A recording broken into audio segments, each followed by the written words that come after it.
2024లో మేము న్యూగా స్టార్ట్ చేసింది డైరీ అనమాట.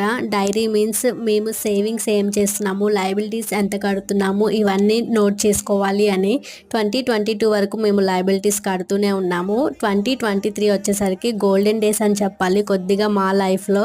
సో 2023లో ఏం సేవింగ్స్ చేసాము, ఏం లయబిలిటీస్ కట్టాము, ఇవన్నీ నోట్ చేసుకోవాలి ఈ ఇయర్ నుంచి అనేసి మేము డైరీ స్టార్ట్ చేసాము. సో ఎవ్రీ ఇయర్ మనం ఎంత సేవ్ చేసాము, ఎంత అప్పులు కట్టాము అనేది నోట్ చేసుకుందాము అనుకుంటున్నాము ఇప్పటి నుంచి. సో మనకి ఒక క్లారిటీ ఉంటుంది, మనం ఎంత సేవ్ చేస్తున్నాము, ఎంత లయబిలిటీస్ కడుతున్నాము అనేది.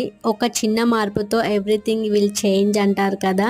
సో మేము కూడా ఈ చేంజ్ తీసుకురావాలి అనుకుంటున్నాము. మా లైఫ్లో అయితే ఇది న్యూ స్టార్టప్, ఎలా ఉంటుందో చూడాలి. మీరు కూడా స్టార్ట్ చేయాలి అనుకుంటే ఇమ్మీడియట్గా స్టార్ట్ చేయండి, ఏమి ఆలోచించొద్దు. సేవింగ్స్ అనేది చాలా ఇంపార్టెంట్ మన లైఫ్లో. ఈ వీడియో నచ్చితే లైక్ చేయండి, సబ్స్క్రైబ్ చేయండి. Bye bye.